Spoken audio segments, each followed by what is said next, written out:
Hi everybody. So in today's video I want to discuss my latest game week 1 bench boost team.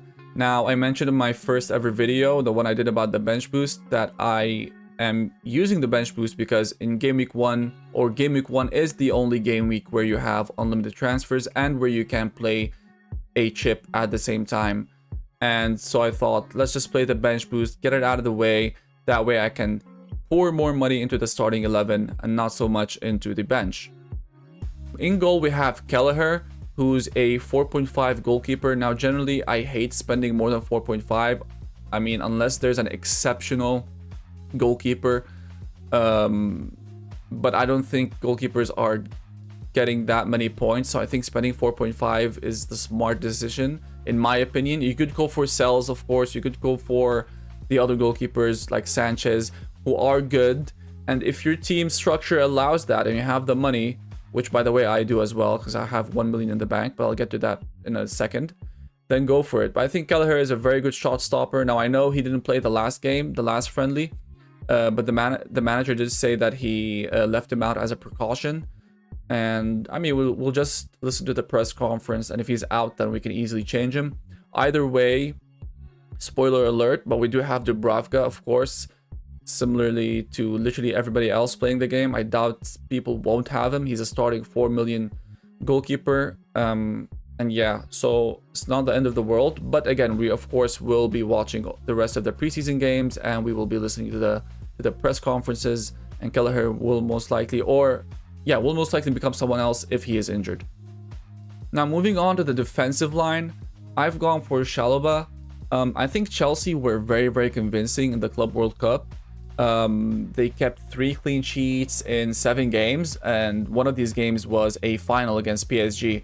And you guys know that PSG is maybe arguably the best attacking team in the world, basically, alongside the likes of Liverpool or maybe like Madrid and stuff. But I think they're the best, and Chelsea managed to keep a clean sheet. It was a rough one, but they managed it. Yeah, they looked very good in the Club World Cup. They looked very good in their preseason friendly. I know Colwell got injured. That's pretty bad, but I think Chalobah can do the job alongside of Tosin or Fofana, or they're pretty stacked. They got a lot of depth in defense. And I think they've got the fixtures to, get those points. So I'm pretty happy with Chalobah. And he's one of those players that likes to get up for set pieces. And he has a good header if given the chance. Now, Milinkovic, I don't think I need to say much. Everybody is going for one of Milinkovic or Murillo. Some people are even going for Nico Williams because they have very good fixtures. And because of those defensive contribution points. Which, by the way, Milinkovic isn't really that far off of Murillo if you think about it. I watched the FPL Wire podcast, and I liked when Leitriser brought up the defensive contributions points across the season, and you can see there was a point where Milinkovic was actually matching Murillo if you start from halfway through the season onwards. I'm not sure what changed and how he became better at those, but maybe they did change something tactically. And offensively, when he goes up to to get those set pieces, he's pretty good at getting a header and scoring. So yeah, I'd prefer Milinkovic just because of that, higher goal threat. Wan-Bissaka, I mean, there's not much to say. He's a 4.5. He should be playing every single game. Hopefully, he plays down the wing or like a wing back role. Sorry. And he's been getting forward quite a lot, which is something I mean everybody loves to have in their wing back. I think he scored 2 goals and assisted like 5 or 6.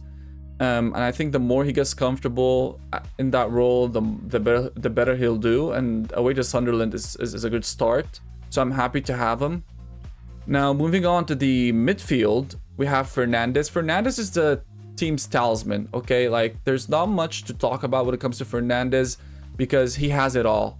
Or maybe there is a lot to talk about because he has it all. So he has penalties, he has free kicks. He might share a few free kicks or corner kicks with Mbeumo because Mbeumo is left-footed. But if anything's going to happen during a game that involves United, Fernandes will be at the heart of it in terms of whatever it is, like an assist, a goal, and he's one of the very, very rare players in midfield in the game that manages to get defensive contribution points. So yeah, he's staying. He's one of those set and forget players. And I'm a United fan, so maybe I'm a little bit biased, but yeah, no, I think he brings assurance to the squad, to this, you know, FPL squad that is, and in real life, and I'm keeping him. Wirtz and Salah. So Wirtz, if you've watched my last stream, which was yesterday, I kind of switched to Gakpo, but then today I'm like, listen, let's just go for those assured minutes, especially at the start of the season. If Isak comes in, I don't want to be moving sideways. I don't want to start wasting transfers like that.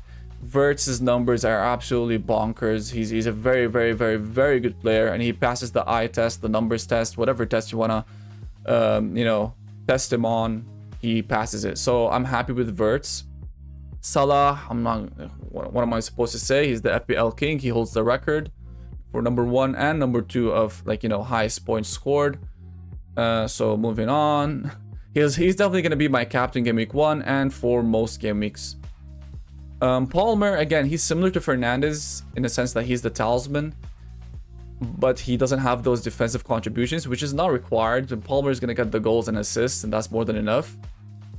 I think Chelsea improved from last year, especially with bringing João Pedro into the team, who wins a lot of penalties, who's a very good team player. You know, he loves playing, getting others involved, which is something good. And Palmer, I think he had a minor slump last year. He was a little bit unlucky. I don't think that'll happen this year again. I think he's gained the maturity, the experience, and I think he's snapped out of it as evidence, you know, as evident in the Club World Cup. So I'm happy to have Palmer. I think everybody's going for Palmer, especially with their early fixtures. Now, Reinders is a bit of a, you know, maybe surprising choice, you guys might think. But for 5.5, and if he settles into that Rodri role somehow, I mean, if you've watched him for AC Milan, the guy gets forward quite a lot, and he has an excellent long shot, an excellent finish. His positioning is amazing. He knows how to pass forward, create these chances. And if he gets that #6 or even #8 role, that Gundogan role, for this City side that attacks quite a lot and pushes up quite a lot, because teams tend to sit back, so he'll be forward by default if you think about it. Yeah, I think he has it in him to hit very high scores, but again, he's 5.5. You know, there's, like, you shouldn't be expecting that much from 5.5s. But I'm just hoping he can replicate Rodri's numbers somehow, especially if he's assured for starts, which I think he is, because Rodri just had a setback. And even if Rodri's available, if anything, that makes him a better choice in my opinion, because they'll play next to each other. Rodri will be more of a 6 and Reinders will be more of an 8. But yeah, he's one of those players that I might end up, you know, transferring out. So as I mentioned, I have this 1 million outside. He very, very easily could become Ismail Sarr, and that's very likely. I'm just gonna watch them today or tonight. I think they play at against Palermo, away to Palermo. So I'll watch him if he plays and see how Pep is, you know, sort of what kind of role he's given him. But yeah, he's one to watch. Now moving on to the forwards. So we got Watkins. Everybody has Watkins. Excellent fixtures. He should be on penalties. The guy gets a lot of chances and he buries some of them. All he needs to do is just get 1 goal or 1 assist a game, and I'll be happy, honestly. And I think by game week 6 or 7, he should become Gyökeres if Gyökeres is doing a good job. Or is it Gyökeres? Whatever. So he's that 9 million price point. And yeah, he's sort of a placeholder for Gyökeres. And I might even continue with him if he's really, really performing very well. I'm not too worried about Rodgers missing out, even though I think the manager said he should be back. But yeah, I don't think it's a huge issue. Aston Villa is a very good compact team, and I trust their style of play, and I think Watkins will do very well. Pirot, I know he's a bit of a surprise. People aren't really that interested in him, but at the price point of 5.5, I mean, I think he's pretty good. He was the leading goal scorer in the championship last season. Leeds, I think, I'm not sure if they broke the record, but they did score 95 goals, and the next best team had 60 something. So I'm not saying they're going to replicate that, not at all. But listen, he has penalties. He's 5.5. He plays for a somewhat attacking team. I think we might be looking at a promoted side that won't just, you know, how do I say it nicely, bend over for all the big teams. So I think they'll give him a fight, and I think Perot will score or assist a few. Again, I have this 1 million in the bank, and I could be using it to move him to someone else. But there's not a lot of strikers that I'm interested in. That's the issue. Yeah, I'm happy with him. And I could also just, you know, move him down or something, or keep him on the bench, not this game week, maybe the other game weeks, and play 4-5-1 or something. Yeah, that's it for Perot. Moving on to the bench, so as I mentioned already, I have Dubravka. He's a 4 million playing goalkeeper, so why wouldn't you have him? Mark Gui, or Gui, I'm not sure how to pronounce his name, but he should be playing minutes every game week or every other game week, and that's good enough for a 4.5. Honestly, I'm not expecting much. I just need him to play some minutes in this first game week. That's all I need from him. If he gets me 1 point, I promise you I'm happy. I really don't care about the bench boost that much. As long as it brings me 7 or 8 points, I don't want to think about it until I have to use it again post game week 19. Van de Ven, I know a lot of people are, you know, pessimistic now after that Bayern game, but again, it's Bayern and Spurs have a lot of injuries, and you know, is Thomas Frank's, you know, second or third game. Like, give him a chance. I think they set up nicely. They just faced a, you know, a mammoth of a team in Bayern Munich, and that's not going to be the same type of game against Burnley, especially at home. So I'm not too worried. Plus, he's 4.5. He's on the bench. We're bench boosting. We're not going to play him every week, so it's not an issue. Gudmundsson, again, 4.0, you know, million defender. I don't intend to play him ever again. I just need him to do okay this game week. I might actually move to Rodon. I'm not sure how to pronounce his name, the center back. But again, so as part of a bench boost team, he just needs to do okay this game week. Even 2 points, I'll take him. I swear I'll take 2 points.